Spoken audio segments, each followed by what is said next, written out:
My sister couldn't handle me buying my dream house, so she spray-painted my walls with insults. I got her on security camera, posted the video online, and refused to take it down, despite family pressure. I've been holding on to this story for a while, and honestly, it still gets under my skin every time I think about it. Family drama and all that nonsense. It's been my reality for as long as I can remember. I've got a younger sister, Jenna, who's 26. Now I'm 30. We don't get along, and honestly, I don't think we ever will. She's been the center of attention since day one, and I've always been the guy left standing on the sidelines. When we were kids, I didn't think anything was off at first. My parents used to be super supportive of me. I still remember my mom cheering like crazy at my soccer games and my dad bragging about my school projects to the neighbors. But everything changed when Jenna was born. Suddenly, it was like I didn't exist anymore. I tried hard to stay relevant. I started studying hard and getting straight A's and joining clubs, not because I love those things, but because I thought maybe, just maybe, I could earn back a little of their attention. But I didn't. No matter what I did, Jenna was always the star of the show. And the crazy part, she didn't do anything special to earn it. She just had this way of soaking up all the attention even when it wasn't supposed to be about her. Let me give you an example. My 18th birthday, my parents threw me a party, and for once I thought, hey, maybe today will actually be about me. Midway through the party, we get a call from the police. Jenna, who was 14 at the time, had been caught vandalizing some property with her friends. Her friends ran off, but Jenna got caught. My dad, being a cop, pulled some strings and got her off with a warning. By the time they brought her home, the party vibe was completely gone. I just sat there cutting my cake by myself while my parents lectured Jenna in the kitchen. And that wasn't even the worst of it. There was a final straw that changed everything. When I was 21, I just landed my first real job, and I was so excited. I came home ready to celebrate with my family, but Jenna had other plans. She shows up with her high school boyfriend and announces that they're engaged despite the fact that she was only 17, and just like that, my celebration turned into an engagement party. I was absolutely angry, but when I tried to talk to my parents about how unfair it was, they dismissed me, told me I was overreacting, and that I should be happy for Jenna. That was the day where I didn't stay silent and decided I was done. I cut ties with my family after that. I know it sounds extreme, but I couldn't take it anymore. They never took my side, never stood up for me.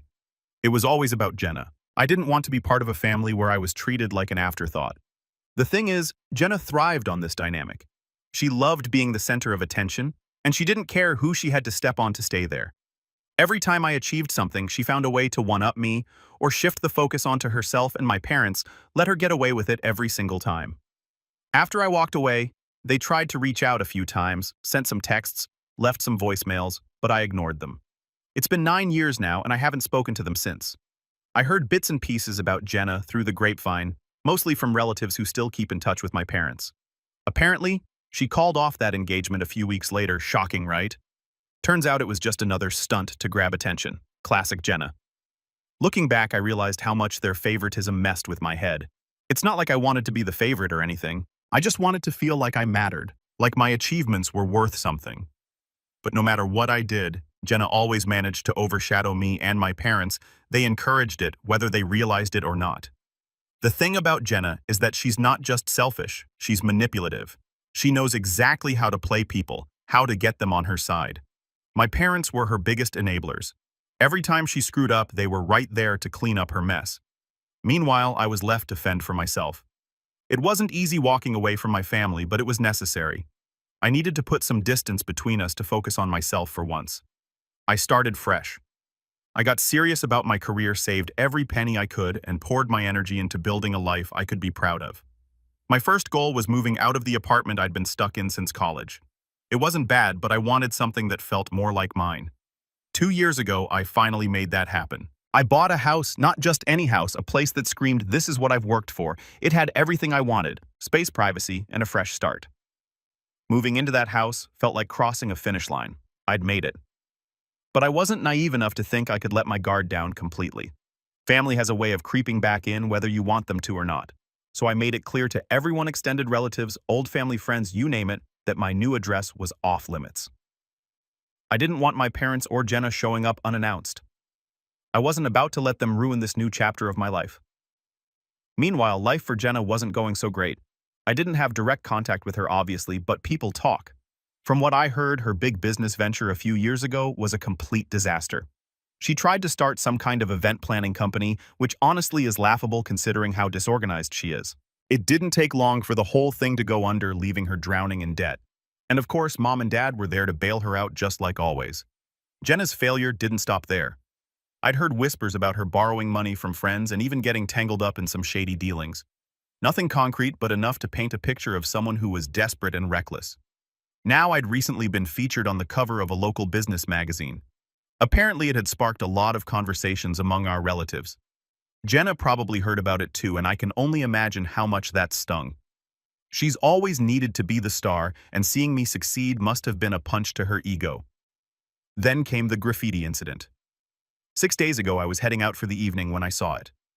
My house, my sanctuary, the one thing I'd worked so hard to make mine, was covered in hateful, ugly words sprayed in bright red paint. It was everywhere: the front walls, the garage door, the windows, and even my carefully painted front door. Words like fraud and loser were scrawled across my property in chaotic, jagged letters. It wasn't just vandalism, it was a personal attack, a direct hit on everything I'd built for myself. I stood there frozen, my keys dangling in my hand. I tried to process what I was seeing. My first thought was, why? What did I do to deserve this? I felt a mix of anger, confusion, and heartbreak, all swirling into one overwhelming storm. As I walked closer, I noticed smaller details. The paint was still wet, dripping down the walls in uneven streaks. Whoever did this had just been here. My mind raced. Was it random, a neighbor with a grudge? But then I saw something that made my blood run cold. A faint trail of muddy footprints leading away from the scene toward the sidewalk. They were small, like a woman's shoes. Suddenly, the pieces clicked together. I stormed inside and went straight to the security cameras. I'd installed them for peace of mind, never really thinking I'd need them for something like this. My hands shook as I rewound the footage, desperate to know who had done this. And there she was, Jenna. She'd tried to disguise herself with a hoodie, but I'd recognize her anywhere. The way she moved, the little glance she threw over her shoulder, it was unmistakable. The cameras caught her face just enough to leave no doubt. But that wasn't all. As I stared at the screen, I noticed something else: her handwriting. The jagged, messy letters on the walls matched exactly with the notes she used to leave around the house when we were kids. She used to write me nasty messages and slip them under my door whenever we fought. It was like her calling card. The realization hit me like a ton of bricks. Jenna didn't just want to hurt me, she wanted to make sure I knew it was her. At first, I didn't know what to do. My gut reaction was to call the cops. Vandalism is a crime and she needed to face the consequences. But then I remembered who I was dealing with. Dad might be retired now, but he still had plenty of friends in the police department. Jenna had been using those connections to dodge accountability for years. I knew exactly how it would play out. I'd file a report, Dad would make a few calls, and Jenna would walk away without so much as a slap on the wrist. The thought of her smirking, knowing she'd gotten away with it again, made my blood boil. That wasn't good enough for me. I decided to handle it my way. I grabbed my phone and started documenting everything. I took pictures of every hateful word, every streak of paint, and every inch of damage.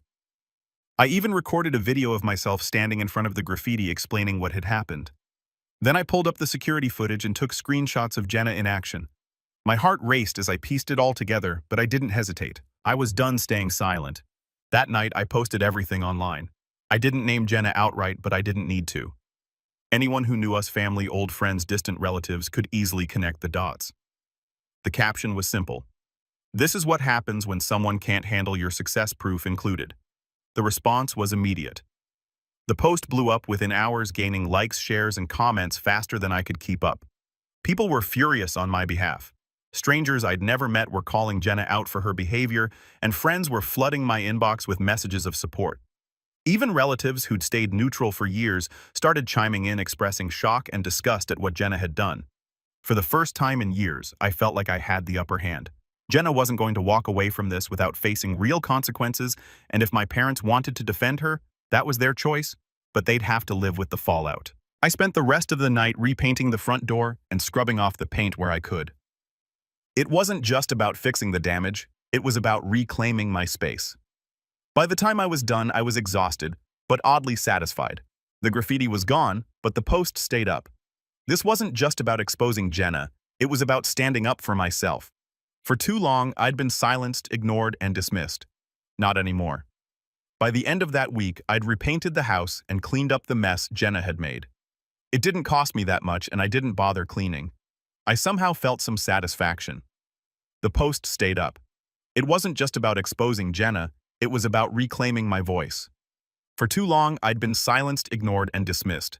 Not anymore. That was my mantra as I watched my post spread like wildfire. People I hadn't talked to in years were commenting, messaging, and sharing it. The support was overwhelming. Some strangers were flat out furious on my behalf, asking how someone could be so entitled and hateful. Others shared their own stories of family drama and betrayal, saying they related to my situation. For once, I didn't feel like the crazy one. Of course, not everyone was on my side. A few people tried to play devil's advocate, suggesting I should have handled it privately. But honestly, I'd been keeping quiet for years. I was done protecting Jenna from the consequences of her actions. She vandalized my house, and I had every right to call her out. Jenna wasn't happy about it, of course, not one bit. Her messages were all fake apologies and desperation. She kept saying, "Come on, we're family," as if that suddenly erased everything she'd done. She offered to pay for the damages, which was laughable considering she didn't have 2 pennies to rub together. The only money she had was coming from our parents, and we both knew it. I ignored the financial offer and demanded that she acknowledge her actions and publicly apologize for the damage. I told her I would only consider deleting the post after she did so. She flipped. She said it wasn't fair to ask her to humiliate herself like that. Humiliate? No. It was accountability, something she'd never experienced before. Jenna always had a way of twisting things to make herself look like the victim. She said the post was ruining her life, but the truth was, she'd been ruining her own life long before I hit upload. Then my parents jumped in as expected. My dad called first, his voice tight with anger. He didn't even ask me how I was doing or why I'd posted it. He went straight to defending Jenna. "You need to take that post down. Do you realize what you've done to your sister's reputation?" He barked, as if Jenna's reputation was my responsibility. I told him Jenna should have thought about that before spray painting my house. Dad wasn't having it. He started throwing around phrases like family unity and "we need to stick together." I could almost hear Mom coaching him in the background. They acted like I was tearing the family apart, ignoring the fact that Jenna had been doing that for years. I stayed calm and told Dad that if Jenna wanted the post down, she knew what to do. I wasn't budging. Later that day, Mom called. She tried a different tactic, hitting me with the guilt trip. She started crying, saying, "I never thought you'd do something like this. You're better than this." Better than what? Standing up for myself. She admitted, "They treated Jenna and me differently growing up, but then said we've tried so hard to fix things with you, and this is how you repay us." I couldn't believe what I was hearing. Fix things. They'd ignored me for years, excused Jenna's behavior, and now they were playing the victim. I told her that if she wanted to fix things, she could start by holding Jenna accountable. She kept sobbing, saying I was being unfair. I let her cry it out, but I didn't change my mind. The comments on the post kept rolling in, and eventually some of Jenna's old friends chimed in. They brought up things I didn't even know about: girls' fights, she'd started scams she'd run, and other shady behavior. The more people talked, the clearer it became that Jenna's reputation wasn't something I'd ruined. She'd done that all on her own. At this point, Jenna was desperate. She sent me another message, this one angrier than the last. She accused me of being a wannabe martyr, said I was blowing things out of proportion, and even called me jealous. Jealous of what? Her debt. Her dad launched into some speech about family and forgiveness, while Mom tried her best to look upset. The lawyer handed me some papers saying the post was defamatory and needed to come down. I skimmed the documents, handed them back, and said, "If you want to sue me, go ahead. But good luck explaining why Jenna was caught on camera vandalizing my property." My uncle tried to mediate. "Look, I know Jenna messed up, but this is getting out of hand. Let's sit down and work this out." I agreed, but the moment Jenna walked in, she started yelling about how I'd ruined her life. "You don't even know what you've done," she said, pacing around the room. I stayed silent and unresponsive, letting her rant, which seemed to anger my dad off. He exploded. He slammed his fists on my coffee table so hard that it broke the wood, splitting and collapsing. The room went silent as everyone stared at the damage.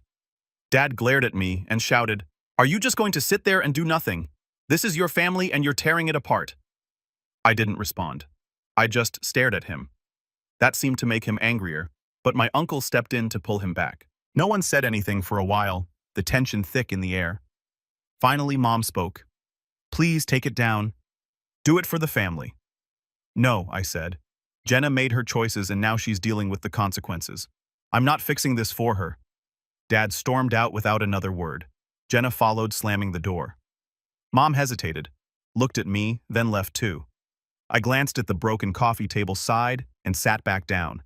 It was clear now more than ever they weren't going to change and I wasn't going to help them. After they left, I sat down and scrolled through the comments on my post. The support was still pouring in. People were sharing their own stories, thanking me for standing up to someone toxic. It felt good to know I wasn't alone. The next few days were tense. Jenna kept sending me messages ranging from fake apologies to outright threats. "You're ruining my life," one read. Another said, "If you don't take it down, I'll make sure you regret it." Classic Jenna, always trying to bully her way into getting what she wanted. I didn't respond. Engaging with her felt like pouring gasoline on a fire. Then things escalated. My uncle called and tried to play mediator again. "Listen," he said, his tone way too calm for my liking. "Jenna's struggling right now. You have no idea what this post is doing to her." "Struggling?" I shot back. "She vandalized my house and you're worried about her feelings? Maybe she should have thought about that before grabbing a spray can." My uncle sighed, clearly frustrated. "It's not just about her, you know. Your dad's reputation is on the line too. People are starting to talk." That part got my attention.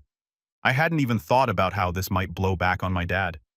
He'd spent years covering for Jenna, and now it was catching up to him. But instead of feeling bad, I felt vindicated.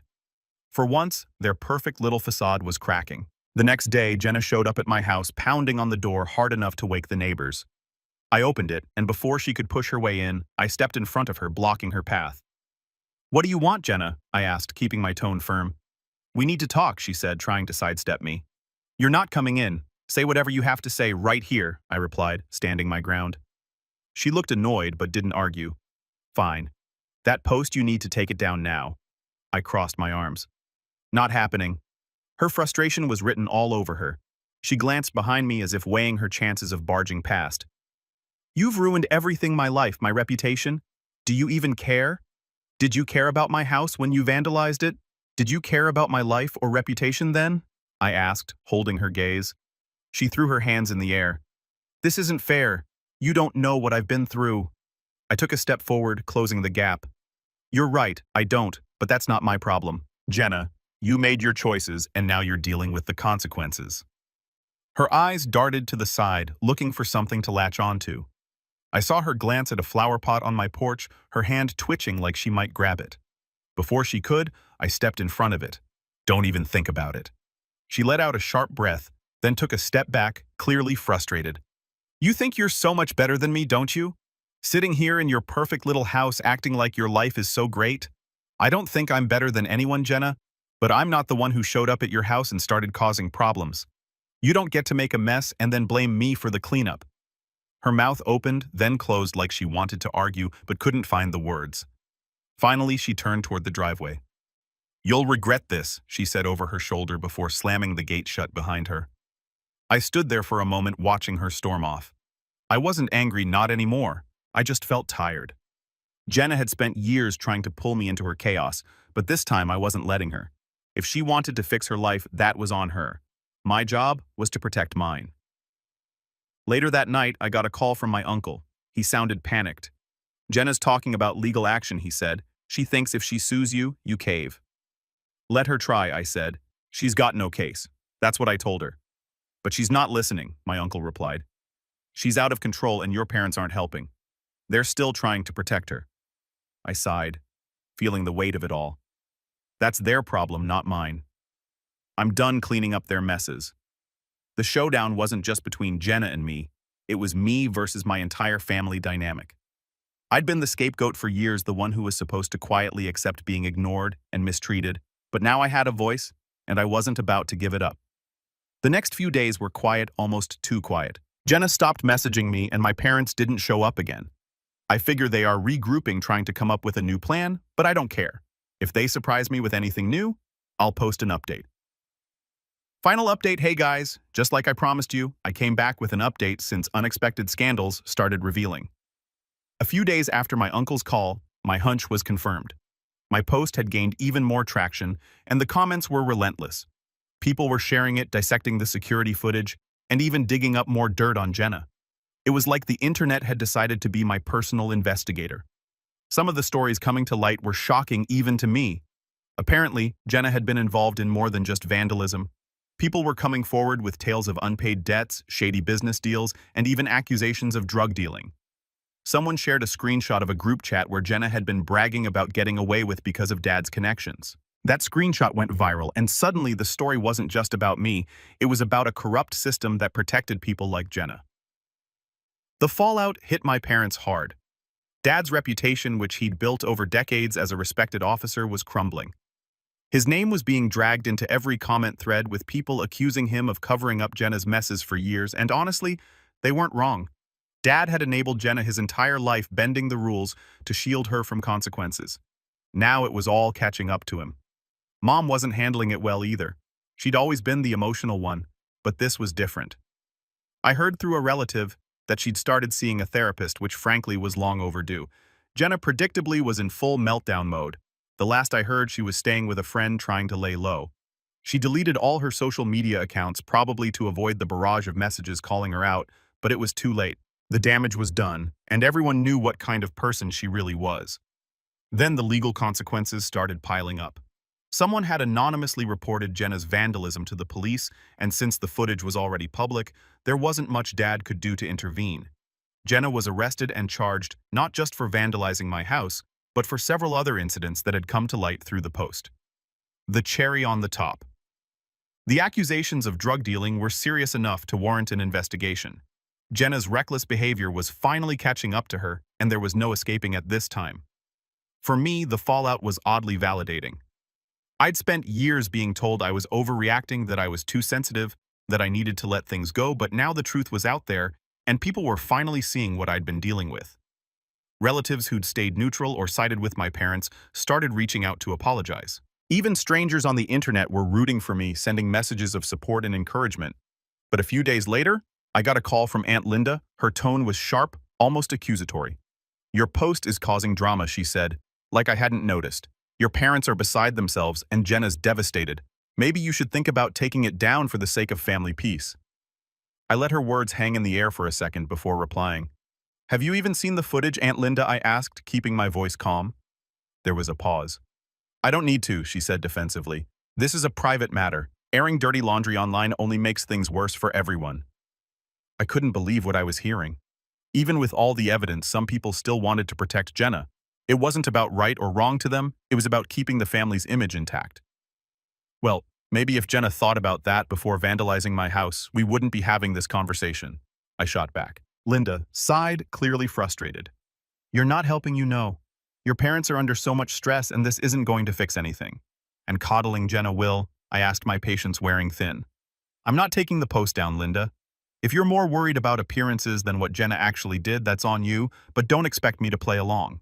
She muttered something under her breath and hung up, leaving me shaking my head. It was wild to me that even after seeing the proof, some people still thought I was the problem. Despite how others see it, the real problem is that my parents still couldn't see the bigger picture. They kept blaming me for everything, insisting that if I'd just taken the post down, none of this would have happened. It was maddening. Jenna had made her own bed, and yet somehow I was the villain for refusing to clean up her mess. And since they chose their side, they had to deal with the consequences. The other night, I got a text from my uncle. "Your dad lost his job today," it read. I stared at the screen, unsure how to feel. Dad's involvement in covering up Jenna's antics had finally caught up to him, and the department had no choice but to let him go. Part of me felt sorry for him. He'd worked hard for that career, but another part knew this was the only way he'd ever learn. He'd spent years enabling Jenna, and now he was paying the price. Mom tried calling me that same night, but I didn't pick up. I wasn't ready to deal with her tears or her guilt trips. Instead, I sat on my couch, scrolling through the latest comments on the post. People were still sharing their own stories of dealing with toxic family members, and it was comforting to know I wasn't alone. For so long, I'd felt like the odd one out, like I was the problem, but now I realized I wasn't. I was just the only one brave enough to stand up to Jenna and my parents. The next day, I got another message, this time from one of Jenna's old friends. They thanked me for exposing Jenna, saying they'd been taken advantage of by her for years. "It's about time someone called her out," the message read. That hit me hard. Jenna hadn't just hurt me, she'd hurt so many people, and my post had given them the courage to speak up. Eventually, Jenna's case went to court. She pleaded not guilty, of course, but the evidence was overwhelming. Between the security footage, the group chat screenshots, and the testimonies from people she'd wronged, there was no way she was getting out of this. The judge sentenced her to 4 years in prison with no chance of parole. It was a harsh sentence, but one she deserved.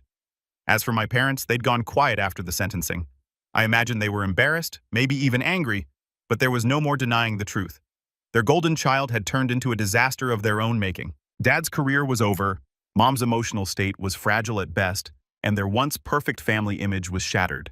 It wasn't the outcome I'd hoped for when I first posted the footage, but I can't say I was surprised. Enabling someone like Jenna always comes with consequences. Meanwhile, I threw myself into my work. My business was thriving, and I wasn't about to let family drama derail that. But as much as I wanted to leave everything in the past, there were reminders I couldn't ignore. Relatives who'd stayed quiet during the height of the drama started reaching out, offering support and sharing their own grievances about Jenna and my parents. Some apologized for not speaking up sooner, while others just wanted to vent. It was validating, but also exhausting. Everyone seemed to have a story about how Jenna had wronged them, or how my parents had let it happen. One day, I got a letter in the mail from Mom. It was long and handwritten, full of apologies for how things had turned out, for how she and Dad had treated me, and for not stepping in when Jenna's behavior got out of hand. But even as I read her words, I couldn't shake the feeling that something was missing. She didn't take responsibility for enabling Jenna. She didn't acknowledge the years of neglect I'd endured. It felt like a surface-level apology, one designed to ease her guilt rather than truly make amends. Jenna, on the other hand, had stayed completely silent. I hadn't heard a word from her since her sentencing, and I didn't expect to. Whatever relationship we might have had was long gone, and I was okay with that. Jenna had made her choices, and now she was living with the consequences. I didn't owe her anything, not my forgiveness, not my understanding, and certainly not my time. As the months turned into a year, I focused on building a life that felt true to me. I traveled more, met new people, and even started dating again. It wasn't easy letting my guard down after everything I'd been through, but I was determined not to let my family's dysfunction define me. I deserved better, and for the first time in my life, I was giving that to myself. Looking back, it's hard to believe how much has changed. The person I was before all of this, the one who stayed quiet, who let Jenna and my parents walk all over him, feels like a stranger. I'm not that person anymore, and I'm proud of the growth I've achieved. It wasn't easy, and there were days when it felt like the weight of it all might crush me, but I made it through and I came out stronger on the other side. The post that started it all is still up, not because I need the validation or the attention, but because it's a reminder of how far I've come. It's a symbol of the moment I took control of my life and stood up for myself. And while I don't dwell on it anymore, I'm glad it's there. A testament to my strength and resilience. Moving on doesn't mean forgetting. It means learning from the past, taking those lessons and using them to build a better future. That's what I'm doing now. Jenna, my parents, and the chaos they brought into my life are just chapters in my story, important ones, sure, but not the whole book. The best part, I'm finally in control of my own story, and for the first time, I'm genuinely excited about where it's headed.